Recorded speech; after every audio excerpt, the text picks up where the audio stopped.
Muy bien, en este viernes 17 de diciembre de 2021 ya estamos con nuestro podcast constituyente, con Marcela Cubillos y Germán Concha, a 48 horas de esta elección, a 48 de que termine finalmente este año electoral que ha tenido tantas elecciones, ha sido todo, ¿no? Tan difícil, tan duro. Yo creo que todos queremos que ya llegue el domingo. Pero no podemos dejar de comentar desde la mirada de la Convención Constituyente, Constitucional, este proceso, ¿no? Que estamos a 48 horas. Por eso la primera pregunta para Marcela y para Germán, eh, cómo crees, Marcela, que ha influido la presencia de la Convención Constitucional en esta campaña presidencial que termina en 2 días más? A ver, hola, muchísimo, porque si uno piensa lo que empezó a pasar en Chile a partir de octubre del 2019, en ese minuto jamás hubiéramos pensado que íbamos a tener unas elecciones parlamentarias o presidenciales como las estamos teniendo, ¿no es cierto? Pareja, imagínate después del 16 de mayo, en que la centro derecha en el fondo es arrasada en la elección de convencionales. Entonces, el ver que desde el 16 de mayo, desde el 4 de julio que se instala la convención, estamos terminando con un Congreso parejo y con una elección presidencial, yo creo que de las más inciertas, ¿no es cierto?, en los últimos tiempos, en que nadie sabe qué va a pasar. Y eso yo creo que en gran parte es lo que ocurrió desde el 4 de julio en adelante. Uno ha visto una convención con ánimo refundacional, con ánimo maximalista, con un ánimo intolerante. Si uno se lo olvida, pero acuérdate lo que fueron las declaraciones del convencional Stingo antes de asumir, el convencional más votado que llega a la convención, y lo primero que dice aquí: los acuerdos van a ser los que nosotros decidamos. Si ustedes quieren sumarse, bueno, si no, no importa. Esa fue la actitud con la que llegaron. Después, ¿para qué decir? Con una convención que ha hecho noticias del día 1 pidiendo el indulto de quienes están privados de libertad por hechos de violencia, que insistió una y otra vez en vincular la convención a la violencia. Lo vimos poniendo como el símbolo del inicio del debate de fondo el 18 de octubre. Hemos visto, ¿no es cierto?, a la presidenta que ha sido el símbolo también de la validación de la violencia, como olvidar sus declaraciones, no soy Mandela, etcétera. Entonces, yo creo que esta convención, como lo hemos dicho tantas veces, hermanada a la violencia, intolerante, ¿no es cierto?, que hemos visto con normas que impiden el debate y la crítica política, y además con un ánimo maximalista. Digan lo que digan, pero tuvimos convencional como la Elsa Labraña diciendo, bueno, capaz que reinventemos el himno nacional. Entonces, yo creo que todo ese ambiente tan extremo, por supuesto que creo que ha influido en que tengamos un Congreso equiparado y que estemos ante una incertidumbre de dos fuerzas políticas que, si lo hubiéramos pensado con el resultado electoral del 16 de mayo, jamás hubiéramos imaginado que teníamos una elección presidencial competitiva. Germán Concha, misma pregunta. La presencia de la convención en la elección, ¿crees tú que ha afectado? Hola, ¿cómo están? A ver, Eduardo, yo creo que sí, porque me parece que a la convención se le olvidó que en política uno es juzgado conforme a las promesas que hace. El votante mira la promesa que el candidato hizo, una vez electo, evidentemente, y en el buen sentido de la palabra se la cobra. Espera que actúe conforme a lo que prometió. Y el proceso constituyente fue planteado, sobre todo no solo de la perspectiva de quienes lo hegemonizan hoy día, sino que desde los intelectuales, o buena parte de ellos, de los centros de estudio, buena parte de ellos, y de la prensa, como una suerte de proceso que iba a permitir hacer algo que es imposible, que es resolver todos los problemas de todas las personas al mismo tiempo. Entonces íbamos a resolver todo con esta suerte de herramienta mágica, que era la convención, en la medida en que iba a generar esta constitución perfecta. Y además esto se iba a dar un ambiente de perfecta armonía, en que las cosas iban a funcionar solas, una suerte como mirada, no sé cómo graficarlo mejor, entonces, perdón por el ejemplo, pero como una suerte como mirada de Winnie the Pooh de la vida. Como si esa fuera la manera de hacer las cosas institucionalmente y como si así funcionara la realidad. Que está muy vinculado por lo demás al discurso de no fueron 30 pesos, fueron 30 años, digamos, que es como la idea de antes hubo desidia, hubo mala intención, ahora vienen los buenos, los santos que van a hacer todo esto bien. Bueno, viene el muro de la realidad.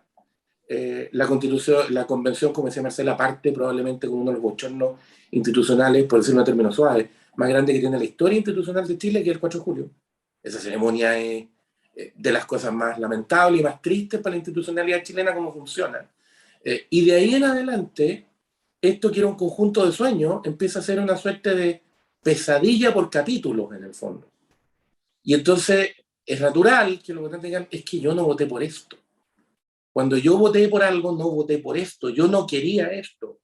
Aquí se ha dicho varias veces en este podcast, si usted quiere saber cuál es el gobierno que le ofrecen, bueno, mire cómo gobiernan la convención.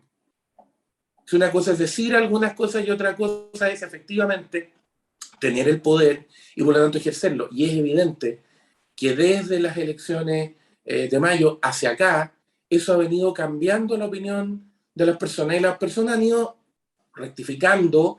Rectificando puede sonar como casi como educativo, pero más bien corrigiendo el resultado en la medida de lo que pueden hacer. No pueden cambiar la convención, no, pero pueden demostrar que esta idea que la mayoría de la convención parece tener en la cabeza de que se votó de una vez y para siempre la institucionalidad en Chile y que esto no se reajusta nunca, eso no es cierto. Y entonces evidentemente eso ha ido haciendo no solo que el Congreso sea distinto, sino que la composición de fuerzas políticas en Chile sea distinta. Si, como dice Marcela, si uno hubiera pensado esto en mayo de este año, esta campaña y esta aproximación a 2 días de la segunda vuelta era completamente imposible de imaginar siquiera. Bueno, es lo que más o menos decía el presidente Ricardo Lagos en esta entrevista en El País de España, donde decía que el fenómeno Kast de alguna manera fue generado por la extrema izquierda chilena y se alarga un poco y abuso un poco de esa imagen que hace el presidente Lagos. ¿Será que la Convención Constitucional también le hizo campaña a José Antonio Kast en la manera en que actuó? ¿Diría usted? ¿Dirías tú, Germán? A ver, yo diría que en cierta forma sí, yo creo que el presidente Lagos junta 2 cosas en su afirmación. Una es que todos los procesos que pretenden hacer la revolución permanente, y esto no es ninguna novedad porque lo detecta el propio Lenin, digamos, requieren que en alguna manera, en algún momento se estabilicen.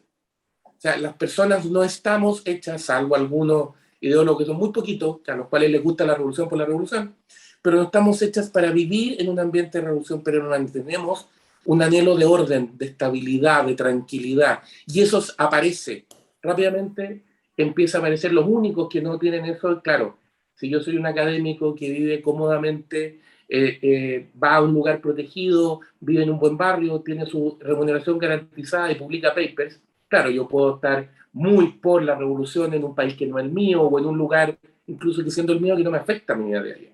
Pero como la mayoría de las personas no vive así, sino que tiene que vivir en el mundo real y le afecta la vida diaria, bueno, esas situaciones se traducen en que este tipo de procesos desgastan mucho. Ahora, yo creo que lo que llama la atención es que habitualmente en los procesos históricos es la propia revolución o el propio proceso revolucionario el que genera su estabilizador. Yo citaba a Lenin como el que estabiliza, tú miras a Napoleón, pero Napoleón viene de la propia revolución.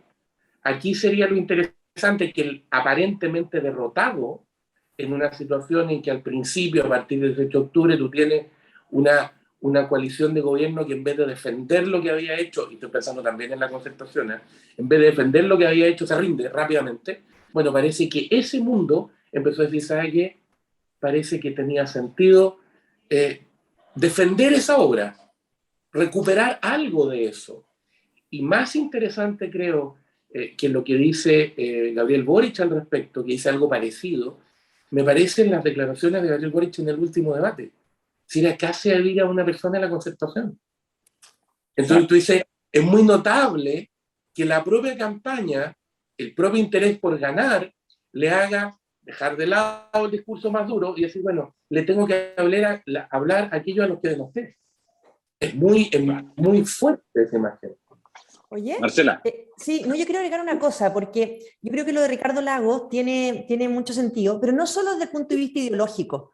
Yo siento que el favor que hace la convención en el fondo a la campaña de José Antonio Kast es que han mostrado una lejanía completa con el sentido común. Entonces, yo creo que lo que se ha vivido en la convención desde el 4 de julio ha sido muy fuerte porque es otro Chile. La gente de repente cuando ve las sesiones te dicen, o sea, aquí hay, no sé, es otro lenguaje, el hecho de no incorporar no sé, todo lo que pasó con el derecho de los padres a educar a sus hijos, de la República de Chile, etcétera, de todo lo que hemos visto de intolerancia es como una lejanía con el sentido común que la gente quiere recuperar. Así es, Marcela, se nos pegó un poquito el audio está perfecto, pero tu imagen se nos pegó un poquitito mientras recuperamos la conexión contigo, que ahí se está recuperando, ahí volviste. Eh, la pregunta clave de esto es si gana uno o gana otro. ¿Qué pasa con la convención? ¿Qué pasa?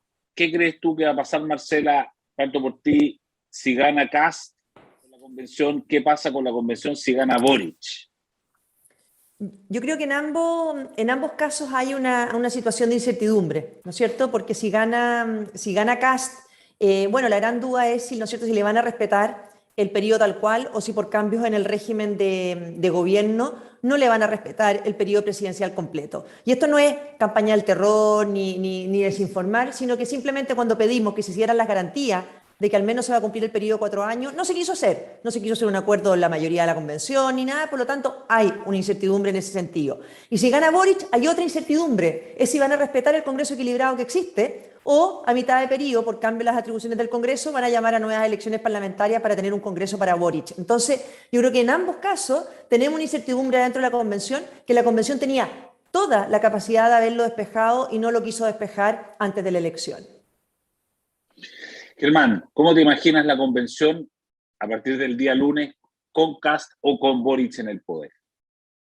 O sea, yo creo que lo más peligroso sería que la convención entendiera o siguiera tratando de entenderse a sí misma como el depositario de la voluntad popular de manera única, digamos, y por lo tanto su voluntad respecto de cuál hubiera sido el resultado presidencial deseable para ella, es la única que importa. Y lo que haya pasado en las urnas el domingo no es relevante. Y entonces, si ganó Kast, entonces tengo que hacerle la vida imposible, y no estoy haciendo una constitución para el país, sino que estoy haciendo una constitución contra un presidente. Porque esto es muy propio de la mentalidad totalitaria, es muy propio de la mentalidad jacobina, por lo demás, y de esta moralización de la política, es decir, que el pueblo vota y tiene sentido que vote cuando vota como yo quiero. Pero cuando vota distinto como yo quiero es porque se equivocó, porque lo engañaron, porque hubo una campaña de no sé qué, etcétera. Entonces, como que no vale. Entonces, como no vale, tengo derecho a alterar eso. Y es un poco lo que dice Marcela. Entonces, ¿qué es lo que hago? Hago algunos cambios rápidos para que en las transitorias digo, del proyecto de constitución, pueda plantear que hay que llamar a elecciones de Congreso nuevo, hay que acortarle el periodo del presidente, como decir, ¿sabe qué? Lo que pasó el 19 de diciembre fue un error, y lo que pasó en noviembre con el Congreso también fue un error, pero nosotros lo vamos a corregir. Y entonces arreglo todo. Y a la inversa, si el candidato que gane el 19 de diciembre es finalmente Gabriel Boric, entonces, ven, se confirma que yo tenía la razón, se confirma que estoy iluminado y que eso no tiene alteración, y entonces lo que vamos a hacer, de nuevo, no es hacer una constitución para el país, para los próximos, que dure para décadas, sino que la vamos a hacer para asegurar que este gobierno, el que viene, pueda hacer todo lo transformador y lo refundacional que quiera hacer. Entonces, yo creo que el gran desafío, lamentablemente la convención no lo hizo antes de la elección, es comprometerse a hacer una constitución, un proyecto de constitución pensando en Chile, que se supone que es el encargo que se les dio, digamos. Oye, y hay una cosa ahí corta, pero además, dado el calendario que lo hemos hablado tantas veces, yo creo que gane Boric o gane Kast, ese plebiscito va a ser básicamente una evaluación en los primeros 6 meses del gobierno de Boric o de Kast. Entonces yo creo que eso también es una luz de alerta. Si gana Kast no, porque nosotros no tenemos ningún poder relevante adentro de la convención, pero si gana Boric es una luz de alerta de lo que hagan en la convención y lo que hagan los primeros meses de gobierno. Entonces uno siente que si gana Boric, bueno, va a querer gobernabilidad, uno tendría que pensar. Si quiere gobernabilidad, no parece tan razonable seguir pasando máquina adentro de la convención, porque ese plebiscito va a ser más bien una evaluación a esos primeros 6 meses. Y si gana Kast, pasa lo mismo. Entonces, yo creo que el calendario quedó teñido en que ese plebiscito, mucho más que sobre el texto constitucional, va a ser sobre lo que esté pasando los primeros 6 meses del gobierno de uno o de otro. ¿Puedo agregar una cosa breve? Por favor, adelante. Me preocupa especialmente, sobre todo si gana Kast, pero de cómo se han dado estas cosas con la convención, que es su relación con la libertad de prensa.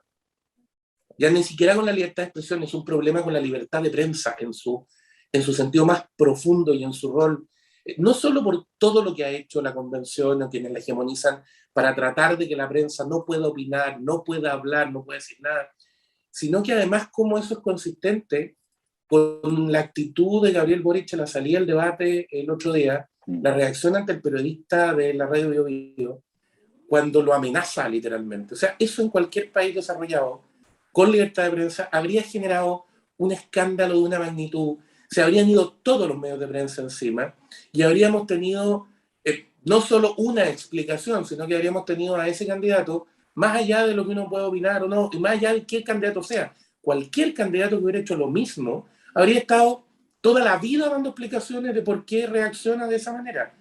Y aquí no pasó nada. O sea, tú no viste ni al colegio de periodistas, ni a la asociación de la prensa, ni a los medios decir, esto es inaceptable.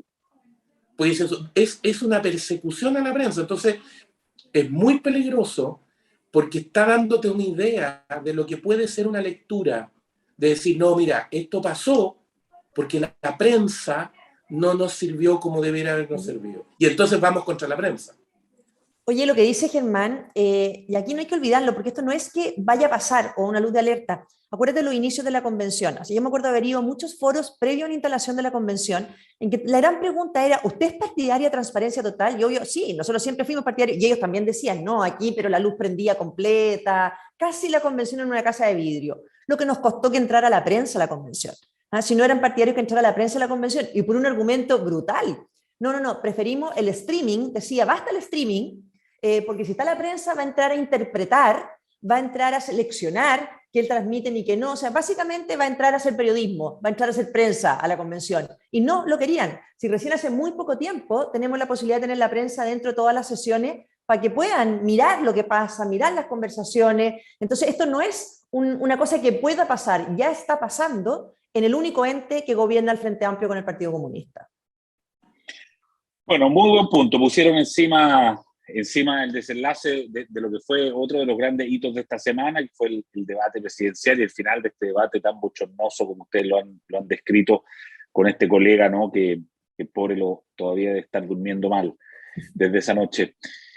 Marcela Cubillos, Germán Concha, muchísimas gracias por estar con nosotros. Por supuesto que vamos a estar la próxima semana interpretando, viendo además cómo el desenlace de la elección presidencial afecta el trabajo de la Convención Constitucional, que es la pega que nos convoca los días viernes en este espacio. Muchas gracias, que tengan un buen fin de semana y nos vemos la próxima. Haz que estos contenidos lleguen más lejos haciéndote miembro de la Red Libero. Hola, si aún no lo has hecho, suscríbete aquí a nuestro canal de YouTube. Estarás al día de nuestros mejores programas que no encontrarás en otro lugar.